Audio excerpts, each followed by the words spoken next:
Hi. How are you guys? All right, I'm going to start by taking attendance. Does this not look like a lecture hall, like very seriously? Bueller. That fucking kid is never here. Hi, I'm Rachel Ward. I'm a producer at Morning Edition at National Public Radio. We produce the biggest public radio broadcast in the world. Hi.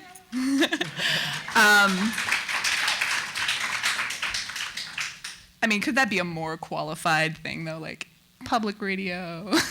No, we're not doing that here. But so I read Jessica's book because I wanted to think more about how I could produce engaging radio. And that's like the essential like challenge of working on a news show, is that you've got these ideas that come up, these new stories that you have to cover constantly on this 24-hour news cycle, but you're always struggling to find a way to make it really engaging because, you know, it's the news and you can only apply so much storytelling craft before it's time to put it on the actual air. So I read this book over the weekend. I like totally just devoured it. And then I came in on Monday and I had an email from your podcast producer and he was like, "Hey Rachel, do you want to like talk to Jessica?" And I was like, my first impulse was to write back, "No, fuck you. You destroyed me." Because it threw me into this like existential tailspin. I was like, I don't know how to do this. Like, I just read all these amazing people. And actually, let me get my book. I read it, and I was, like, going through it, and, like, that was... I love that. That's my takeaway. That makes me so happy. Does not make me happy that you are an existential tailspin, but that makes me happy. But I said yes to do this because it seemed like a really great opportunity to, like, really, like, give you the needle. But so Jessica Abel, I assume most of you know who she is. She emerged with Art Babe, and Art Babe won a Lulu Award in 1997. She lived in Mexico City, and that's where she worked on La Perdida, which won a Harvey Award. I learned what these things are earlier today. She's also the co-author of Drawing Words and Writing Pictures and Mastering Comics. You did those with your husband, Matt Madden, and you guys also together edited Best American Comics from 2007 to 2013. And now you're here to talk about this book, Out on the Wire, which came out of some of your thinking and working on public radio from your work with Ira Glass. Yes, from back in 1999. Awesome. Mm-hmm. So I'm super stoked to be here. Thank you. So I wanted to start by just showing you a couple of things from the book that resonated with me. Okay.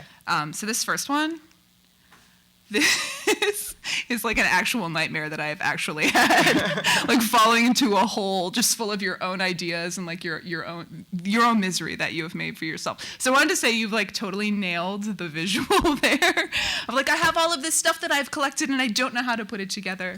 Mm-hmm. So I really, when I first saw this panel, the first time I read it, I was like, oh yeah, she's in it now. Also, this is Ira Glass in this panel. And in the early 1980s, I believe.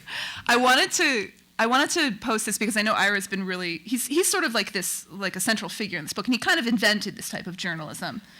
He would dispute that, but he Right. consolidated it in such a way that people could then spin off from it, I think. Right. He's this figurehead. He does this show, This American Life, which does this very beautifully produced radio that has just become enormously popular, and he certainly is a person that people look up to in this new radio world. And these days he has great hair. Right. So the reason that stuff's all like sort of subsequent. I wanted to put this up there because I thought you just fucking nailed this look. Yeah. Like the ponytail and the tie. And the shirt with like the seams down here. Yeah, this shit's way too big. Actually, this is from photographic evidence that I got from NPR. This is from a photo. Like he wasn't making that face, obviously, but it was marvelous. like a photo session from the 80s, and I can't share these photos. I wish so much I could, but they're like copyrighted. And the guy was like, "Look, you can use these to draw from, but you can't, post the photos. But they are so good." Yeah, just nailed it. So good. And then this is Ira now with a much better haircut. Much better, yes. I would say. But what was really important to me about this is that in this panel, what he's doing is his mind is wandering, and he's thinking about what he's going to have for dinner instead of the tape he's listening to. And this gets at something that I'm always trying to talk to new producers about, which is the notion of paying attention to what you're not paying attention to. Like your own sense of what's boring or what's exciting is really important. And I think younger folks, when they get into some sort of storytelling or art project, they don't necessarily feel confident enough to listen to what makes them bored or what makes them excited. And that's a process you have to go through. It's something that nobody ever tells you. Like, you have to be interested in the stuff you're interested in and also trust yourself when you get bored. So I wonder how you keep that muscle, like how you hone that muscle. Like, how do you make sure you trust that? I think that's a big question, because I'm not sure that that was a conscious process for me. But it's interesting because this is a thing that in this particular scene, I was not talking about this, but he talked about this a lot in his interview with me, and he's talked about it a lot in public. This idea of your taste, following your taste, knowing your taste, having good taste, which, there's a part of me that just kind of goes, ooh, taste, ooh, what is that? And it feels so kind of elitist and strange, but what he means is just that, exactly that. Figure out what is exciting to you and follow that thing. And in fact, I started a podcast based on this book, and that's what the first episode is about, is pay attention to your attention. Pay attention to what's interesting to you. Pay attention to what you talk about. And it is a skill, and it's something you have to learn. And I have a couple books that are directly out of that kind of counterintuitive attention. Something that seemed like they should just fly by, but they don't. So like my book Life Sucks, which is about very, very youthful vampires in LA, which is like the worst place to be a vampire. But it's a youth-obsessed culture, so you would argue a vampire could do very well there. He is youth, though. He doesn't care, right? He's like 23. And the main character is in love with a goth chick who hangs out at the juice bar down the strip mall from where he works, and she is going out with a fake vampire. So, and it's about ethics and vampirism. It is, actually. It totally is. But this book came out of, and you could probably tell from the way I'm talking about it, everyone's like, oh, yeah, okay, great. It came out of like a bar conversation. It came out of being drunk in a bar with Matt and my co-writer, Gabe Soria, and then later going like, no, that was actually a really good idea. And then we stuck with it for like 6 years. It took forever to get this book done. We worked with an artist, with Warren Pleece, and I'm really proud of the book. It's a really good book, but we had to learn to like take that seriously, like to identify that was an idea that was worth paying attention to. And the same thing's true for my new book, Trish Trash, Roller Girl of Mars, which hasn't come out here yet, but it's come out in France, which stems out of one illustration that I did for Drawing Words and Writing Pictures. Like the initial spark of that book is an illustration that was done as part of a demonstration of random characteristics generated character exercise in the book. So Matt's like, make up some characters using these characteristics. And I'm like, oh, roller girls. And then a Martian. And then I put them together and I'm like, oh, roller girl on Mars. And then drew the illustrations, the end. And then Christmas Day that year, I'm like, roller girl, Mars, roller girl, Mars, and just 8 years later, 9 years later, here I am. So it's something that I don't know that I ever consciously figured out that I needed to do that until after the fact. But it's absolutely true that like the things you tell stories about, the things that can sustain you, that can really keep you going, those are the things that you need to work on. Now, I mean, if you're doing a radio program or a piece or something shorter like that, it doesn't have to have that lifespan. 8 years. Yeah, 8 years, 10 years, or whatever, how long it's going to take to do this thing. But mine do. But if you're doing something with a different time scale, it can have a different level of interest, but it's still got to be able to get you through, and there's still got to be enough complexity inside of it to, discover. I want to actually, that's a really awesome segue for me. Thank you. I want to talk about the title of the book and this concept of being out on the wire. Can you explain to me where the title comes from and why you chose that as the name of the book? The title comes from an interview I did with Jay Allison. And Jay Allison is a really important figure in radio. He's the producer. The reason I was talking to him is that he's the producer of the Moth Radio Hour. but he also is the founder of transom.org, the sort of mastermind behind the Transom Story Workshop, which is featured heavily in the book. He's done a million other things, like a million projects, and he's kind of the voice of slow radio, the voice of like slowing down and paying attention and doing things in the artisanal. It's like artisanal radio with Jay, and he plays that role in the book for me, where he's constantly like correcting the more sort of, here's the formula, here's the whatever, here's the, he's like, let's go organically from inside. And that in the first panel, that's him. The first one we looked at with the ingredients in the background, that's Jay. And Jay's there talking about like, yes, you have to know some of the ingredients, you have to get the ingredients, but then you have to, build your recipe according to how you feel it, essentially, But this is the thing that he was talking about the moth specifically. We were talking about editing the moth. How does he edit it? He says basically he doesn't edit it. He cuts out the swear words and that's kind of it. Mm-hmm. Because he really, really loves the way people talk, and particularly he loves to hear them hesitate. And that hesitation, and I found this totally true once he said it to me. I was like, oh, that's why I write the way I write in my comics, because I've always been very attentive to the way people speak. And you can do this in comics in a really interesting way by breaking up word balloons and where you place them in a panel and so on like that. So it's a similar concept. But basically he's like, those hesitations indicate places where people are thinking. That's thought happening. That's emotion happening. That's also, it's just the moment when you're deciding if you're going to say something or not. Are you going to take that risk and lay it out there and really say that thing? And so when he's talking about this here, he was saying, like, if you don't get out on that wire, take the risk of telling the truth, thinking it through and really saying something, if you don't do that, it's worthless. The story's worthless. Nobody will care. Why would anybody care? You have to get out on that wire. And as I was looking for a title for the book, first I had no idea what to call it. It's storytelling stuff about stuff. It was just like, it's so general and yet so specific at the same time, so technical sounding. And I didn't want that because it's not, even though it's full of concepts, like actual concepts, it's a very emotional subject, this whole thing. And so Matt and I went through the book and we looked for, and me especially, looked for like lines from the book that could somehow evoke something. And when I saw this one again, I was just like, oh, yes, that's exactly it. Because what I'm trying to depict in these radio producers is that sense of like willing to take creative risks, willing to go out on the wire with their stories, do things that are new, do things that haven't been done before, willing to ask the hard questions and then put that on the air, and willing to be emotionally vulnerable. All of the producers who you see appear in the show, not only Ira, although he's certainly one of them, if you listen to enough of their pieces, you learn about them. They reveal things about themselves, and that traditionally is not something you did in this field. You did not reveal yourself at all.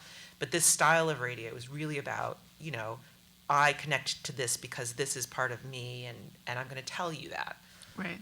It's about like a larger sort of emotional or, like, I guess a larger emotional finding. Like, it's basically the same work that happens in fiction. Like, there's the story that's running, there's the story, and then there's the subtext that's the actual meaning.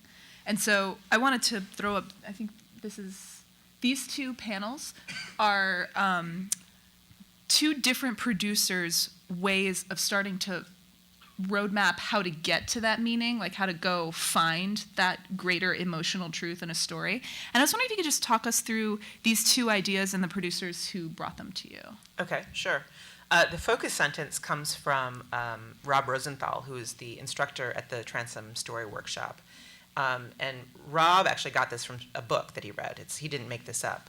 And when I was talking to other producers about it, they were careful to tell me, like, you should realize that this is not the only focus sentence. There are many things that you can call a focus sentence, but this is Rob's, and I found it super useful for myself for trying to formulate not only Out on the Wire, but I was working on Trish Trash at the same time, and it helped all that. So the way it works is this: somebody does something because, but. So somebody, there's a protagonist, a main character, is in the middle of their life doing something, and there's a reason for that thing. There's a motivation, something internal, external, that makes them do this thing. But there's a problem. There's a conflict. There's something that's happening to stop that. And right in that one sentence, if you can fill that sentence out properly, you can encapsulate an entire narrative arc in that. You don't get the end, you don't get the resolution of that conflict, but you get the whole setup of it. And so he teaches this to his students, who are all learning to be this kind of radio producer, to produce this kind of radio, to think through their interviews and their material, their research, and think, how am I going to pull this together? What is the thread out of all of this stuff, this pile of these ingredients? What is the thing that I'm going to focus the story on? Because anytime you do an interview, there's like 100 things you could actually talk about. You could go 100 different ways with it. Even with this book, there's all this stuff that I couldn't use, and different directions I wanted to talk about, and there's these big ideas I could write an entire book about, and they aren't in here. I had to choose, and one of the ways you choose is using this. And the XY story formula is, in some ways, the focus sentence is more useful when you have a protagonist. You have like a person who's going through something, and that's not always the case. And it becomes less compelling if you're talking about it in terms of more abstract ideas, if the story's about that. The XY story formula is a better way of dealing with that kind of story. And that comes from Alex Bloomberg, who is from This American Life and Planet Money, and now he runs Gimlet and Startup, the podcast Startup. So I'm doing a story about X, and what's interesting about it is Y. And the idea is that X is the topic of the story. So, the topic is the sort of broad interest area of whatever you're going to talk about. But like, what's the thread? What's the actual story that you're going to talk about? And why is that thing? Why is the thing that makes it something worth telling? Why is the thing that gives you the hook into it that makes it something, it's not just interesting, it's the thing that changes it from being everybody's story to a specific story, and something that's a little bit surprising or a little bit, it opens some new door.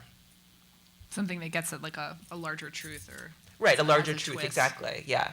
Sometimes it's a twist. People object to the idea of having to have a twist all the time. Twist. And that's fine. I understand that because it's a little gimmicky, right? But you still have to find, like, why are we hearing the story about the baker, in this bakery? Like, right. What is it about that baker that's interesting? Well, maybe it's the story of a baker who used to be an accountant, but we've heard that one before. So maybe it's the story of, the baker who's, can't handle gluten. I don't know. There's some other thing that, like, makes the story worth telling. So these two ideas are great for, like, if you're setting out at the beginning of a project, like you're setting out on they're roadmaps for your sort of creative endeavor. But then there's a moment that you describe in the book that I immediately recognized. I did not know the name for it, but once you have some of your material in-house, you've gotten some of those ingredients, then you find yourself here. What's that? Jad Abumrad of Radiolab calls it the German forest. Why gotta be German? Well, exactly. That's why I've started calling it the dark forest myself, because everybody's like, why German? But the reason it's German is because he came up with this idea when he had a massive, overwhelming story about Wagner to do. Thus, German. So, like, dark forest. Let's just call it the dark forest. Just like a fairy tale, sort of. Yeah, I mean, and to me, the idea of the German forest is kind of evocative, the Schwarzwald. But the idea of the German forest is exactly that like you are in the midst of making a thing. You probably have, if you don't have a focused sentence, you have some idea of what it is that you're trying to do. You have a mission, you've done research, and whether it's nonfiction or fiction, maybe you're writing backstory, maybe you're like doing first drafts, you've got, a million characters and a million different threads you could follow. It doesn't matter if it's fiction or nonfiction. You get somewhere in the middle there, and it's not that you're blocked, it's not that you have no ideas, it's that you have a million ideas. And you don't know which ones are the good ideas. You don't know how to get to the good ideas. And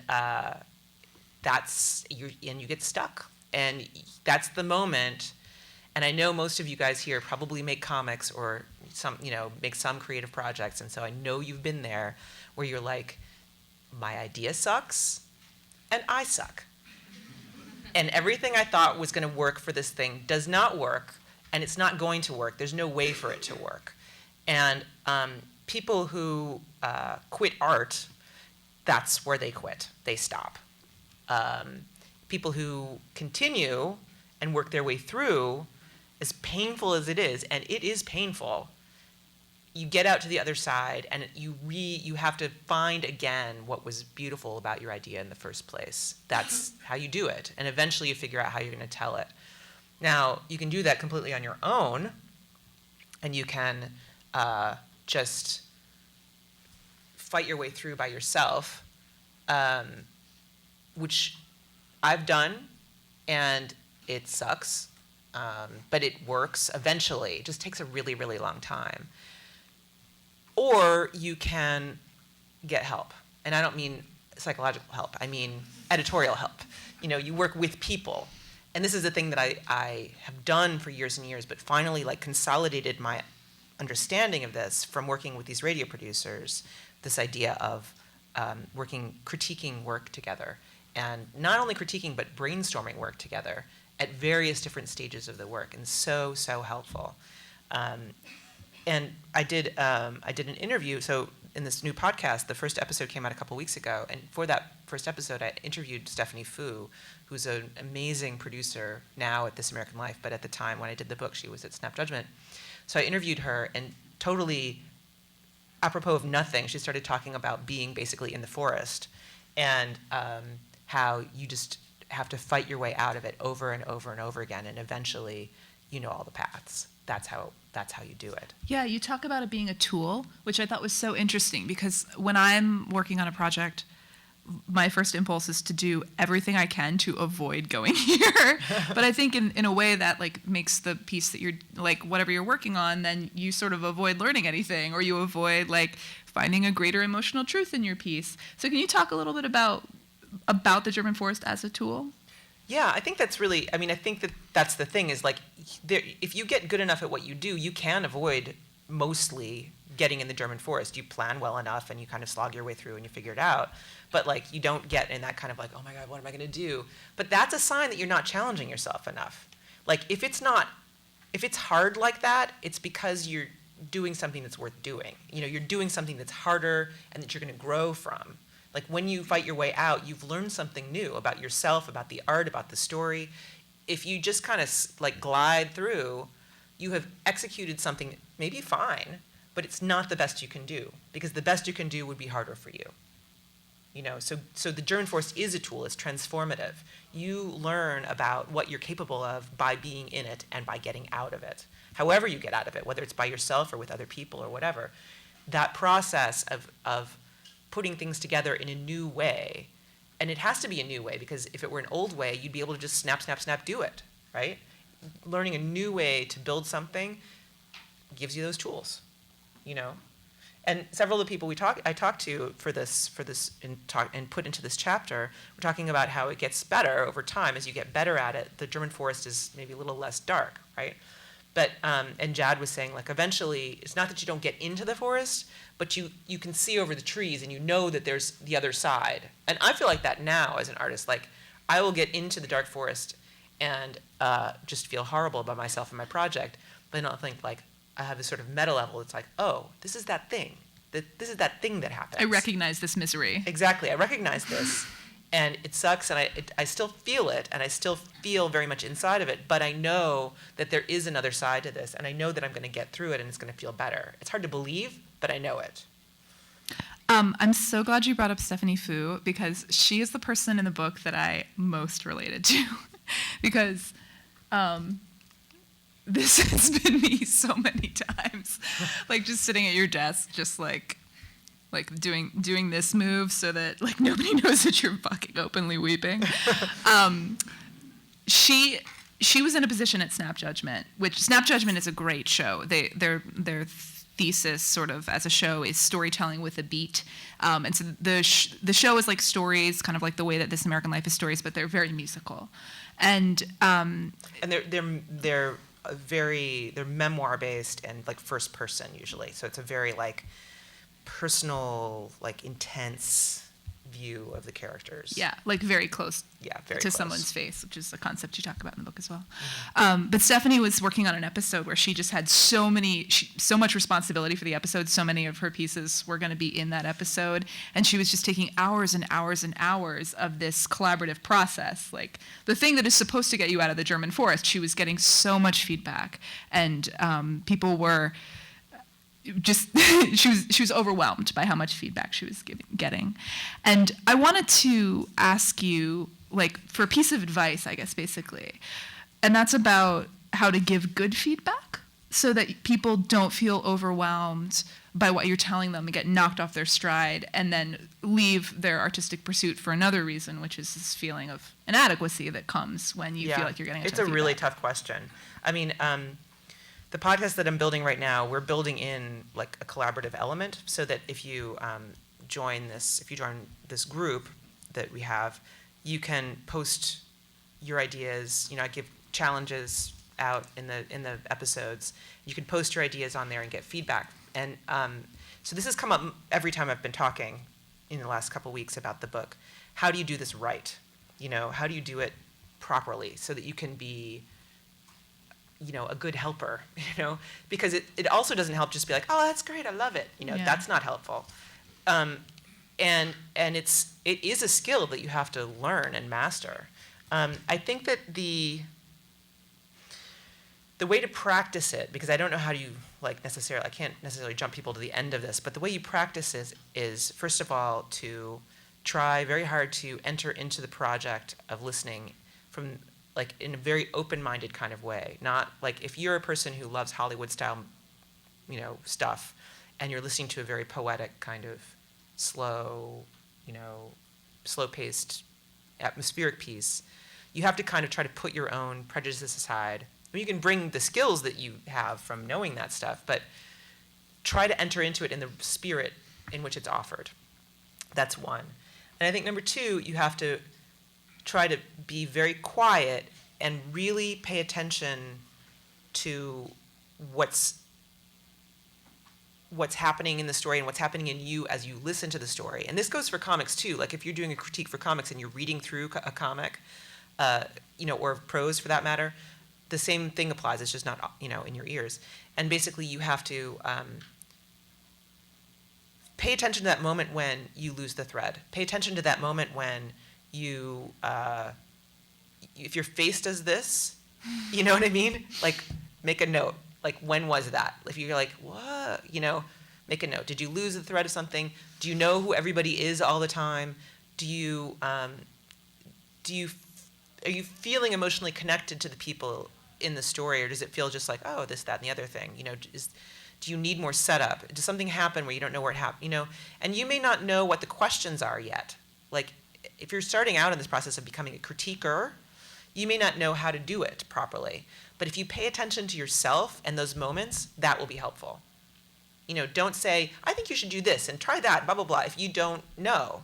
If somebody asks you a question, answer it, obviously. But basically, you want to go all the way through the thing without stopping, note the places where something funny happened, and then tell the person that something funny happened here. I didn't know what was going on or whatever. I was bored, blah, blah.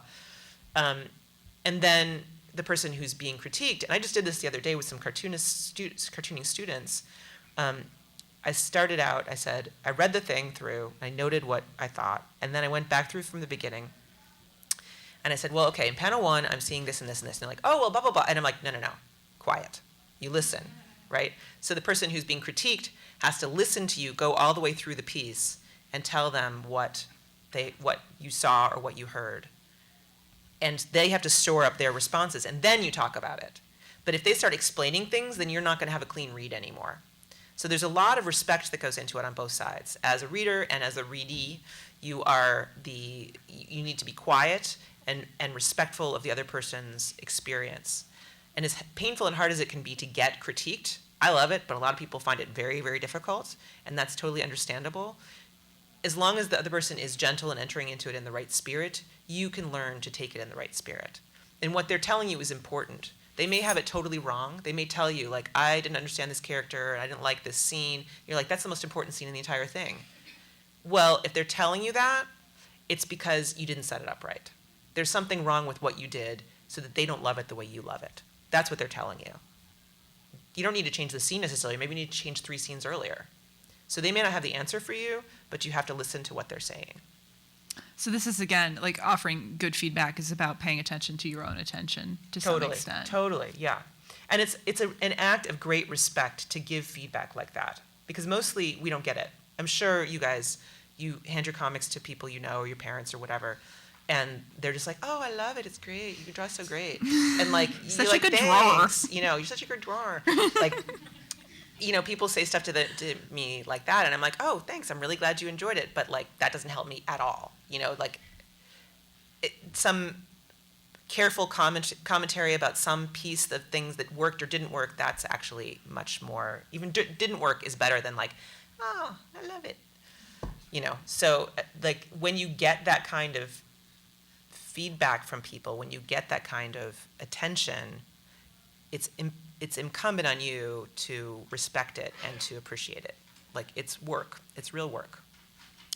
I think a lot of times when you present something to people and it's not a platform they're familiar with, like if I play radio for my parents, they would struggle to say, this transition is kind of jarring, or I forgot who this character was, because they don't feel a sense of confidence about the platform. They feel like, you're the expert, I'm just going to defer to you. But I think once you become somebody who like does art in some way, you being platform agnostic or not understanding the platform is kind of awesome when you're giving feedback, because if you get lost, then we call them off ramps when we're working in radio. Like, if I say something that like totally doesn't make sense, or you are suddenly thinking about that, like trying to figure out what was she saying there. That's or the wait what moment. Yeah. Wait, what?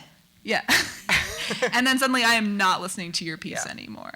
Yeah. So I kind of love playing radio for people who don't know anything about it, because they're like the cleanest vessel for giving Absolutely, feedback. I totally agree with that. I think basically, like, you have to empower them to listen. You have to empower them to say things and say, like, look, you are my target audience. I want to be communicating to you with my comic or with my radio piece or whatever. And like, I need to know what you think about this. I need to know how you feel about it and what happened for you when you were reading it or listening to it. And the fact that you don't know the medium is better. Yeah. Like, embrace that. It's That's fine. ideal. And like, you have to reassure people. Nobody wants to be mean. You know, nobody wants to like, it's, you know, again, to enter into this critiquing situation, which in radio is called an edit, is to enter into like an agreement with somebody, you know, a compact. You're asking for help from them. They're agreeing to help you, you know, and then therefore you're agreeing to listen to them. And not necessarily implement everything, but like really listen and respect what they say. Yeah. Why did you decide to write about public radio, of all things?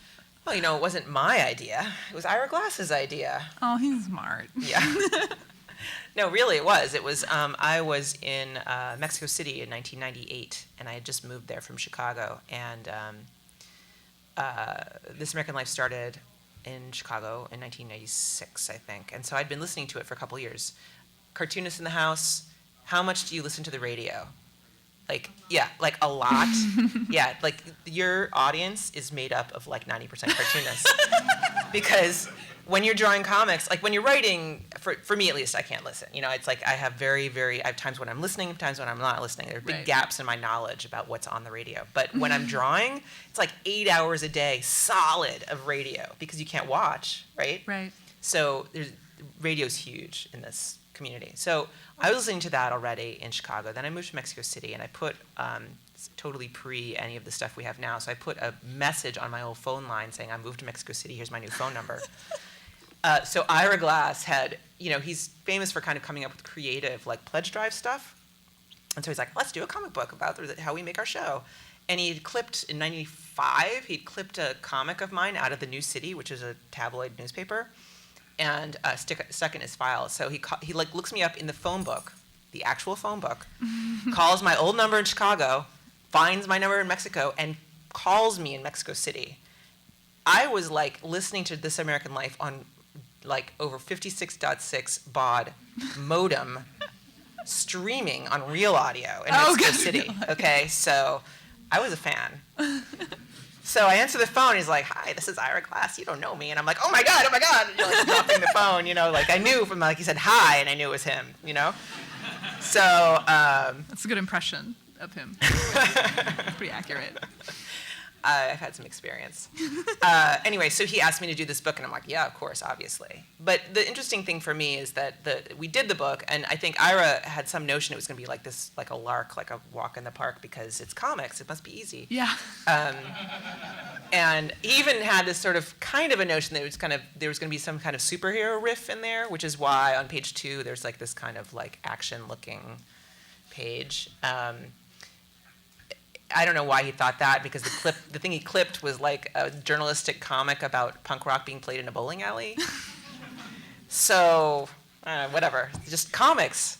But so I think he was like shocked at the amount of labor he was required to do to help me write this thing. And so when I came back to him, because and then like for 12 years or whatever, it was kind of out there and really only available via their website after the initial push as a Pledge Drive premium. And it just kept selling. People kept buying it, and people kept coming to me. And like, I found out over time that like a number of major, radio producers were at least partly influenced to become radio producers by my book. Ellen Horn of Radiolab. Oh, really? Yeah. Lulu Miller. Lulu. Yeah. That's my girl. Yeah. Sam Greenspan. Like these guys, they're all like, maybe I wasn't the thing. But it was a pivotal moment reading this book, and I heard that, and I'm just like, oh my God, that there's something really there. Like I was able to speak to these people in a way, and it was being used as a textbook and like media classes and all this stuff. So, but when it came back to Ira in like 2011 or something, I was like, hey, let's do like an expansion. He's like, sure. What are you thinking? And I'm like, like 200 pages, and he's just like, no. He's no, and no.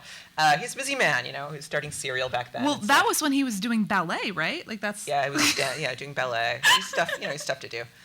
But so I reworked the idea so that, and he had some input on it too, like the idea to go basically and to look at not just This American Life, but the wider world of what was happening in 2012. We picked kind of the best shows we could think of in 2012, and they are still some of the best. But there's so much more now. Right. It's just an explosion. Yeah, like there's no Invisibilia, and there's no Serial, and there's none of that stuff. Mystery show. But yeah, so that's how it came about. I have to say, I've asked for that first book for Christmas every year for like 8 years running, and I just never got it. Like my parents just never came through. So I'm really happy that you included it, because now I have it. And I guarantee you I'll get it this year. Dig up some archival Christmas list. But I wanted to open it up for questions. We are recording this for the podcast. Potentially, yeah. Potentially. So if you speak, you could potentially wind up on the podcast, or a response to you could wind up on the podcast. So we should just disclose that. And I will probably... Oh my God, you're such a pro. Like, I would never do that. I am trying to go to jail again. I'm so impressed. But we'll probably repeat your question just so it's on tape. So I would like to see hands, please. Young lady with... So we have some microphones on either side, and if we can either get a microphone to whoever's asking. Oh, perfect. Yeah, that'd be great. Right, you have an excellent haircut. I would like to first applaud that and then hear your question. You want to grab the mic there? It's on the side. It's going to take a sec to pass. Somebody else raise their hand who wants to be next and like get lined hi. up. I know a bunch of you guys. I can hear you, yeah. What assumptions did you have going into writing the story? If you had any assumptions at all about what you would expect to get from the interviews? Just want to hear. And then if your idea of There we go. after doing all of the reporting, like how do you feel now about this idea of storytelling as a storyteller yourself? That is a classic question. That is a classic recommended question for interviewing.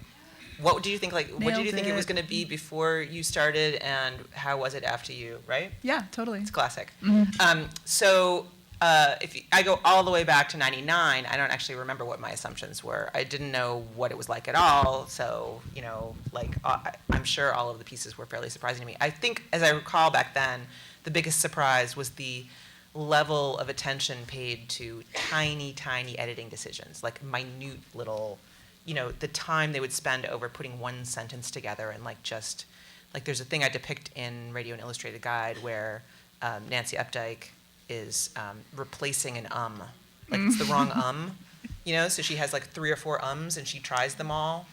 I did that on Friday. Yeah, right? I mean, it's real. Like, this is what you really do, but we don't see that at all. If it's done right, we don't see it at all. Right. So that was surprising to me. But I knew all that going into this book. I knew that was like. And in fact, I didn't even witness that stuff this time, because this time I was really not focusing on that level of stuff. So I think the thing that really surprised me this time, because somehow I had managed to miss the intensity of it back then, was the edit, the critique, right? The critique was like, it wasn't the first place I went, but basically it was the first show I went to was Snap Judgment, and their critiques are insane. Yeah. Their edits are like hours long. Like the week after I left, and I'd finished my reporting on, it wasn't for actually it was for one of the pieces I was working on, one of the shows I was working on. One of the episodes I was working on, they had a 7-hour edit. 7 hours in a row. That's not ideal. No, it's not ideal.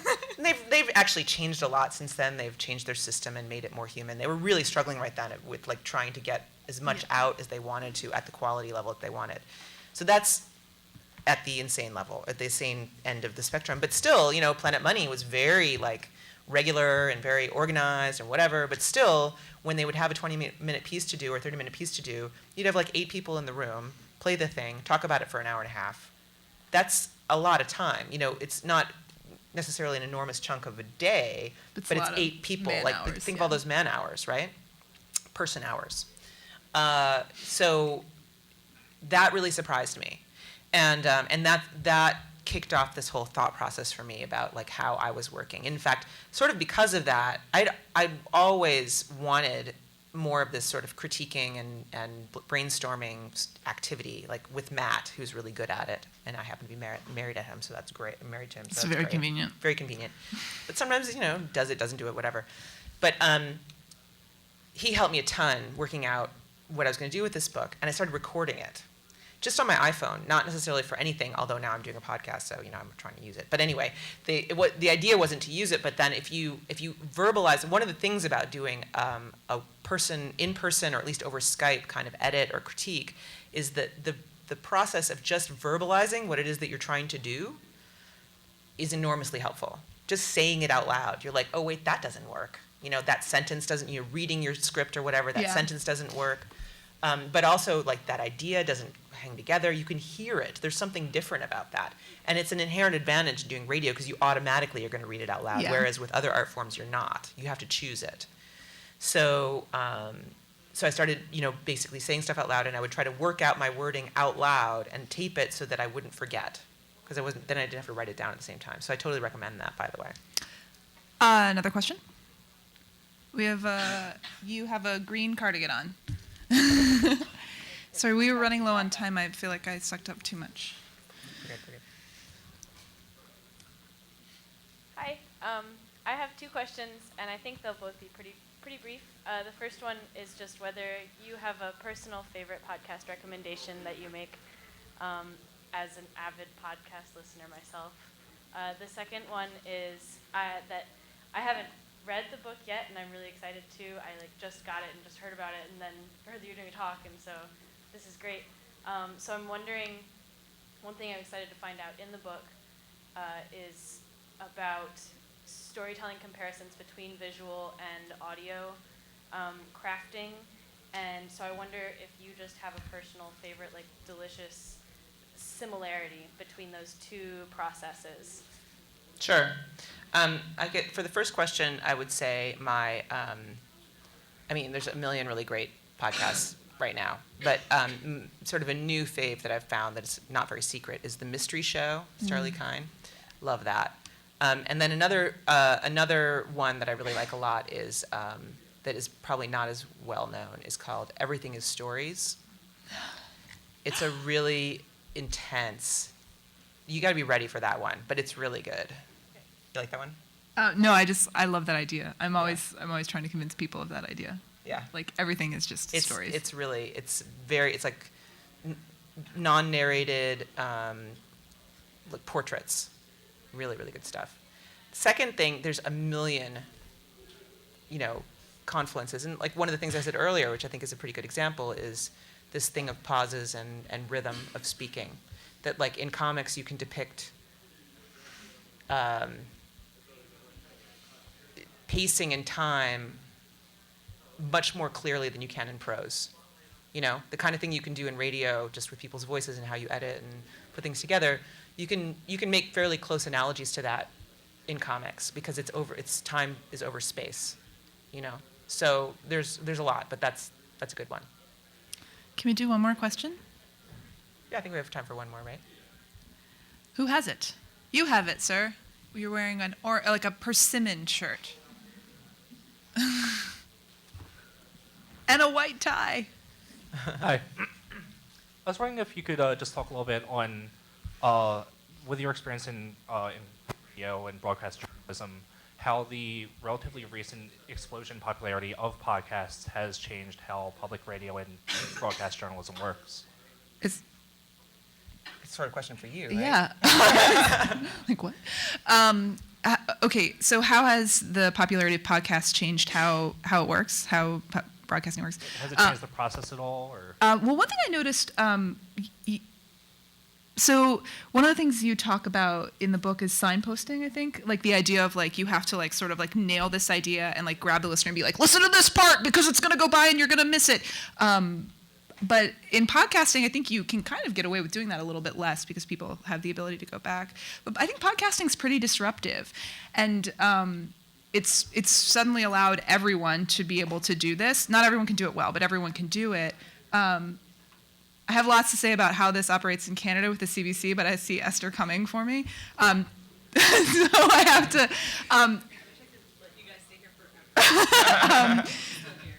Okay, we can't live here, unfortunately. I have a lease, but we can talk more about that after, I guess, if you want. But I wanted to underline one resource that Jessica mentioned, which is transom.org. If you're interested in getting involved in radio, Transom is TRANSOM. It is the definitive resource for getting involved in radio storytelling, audio storytelling.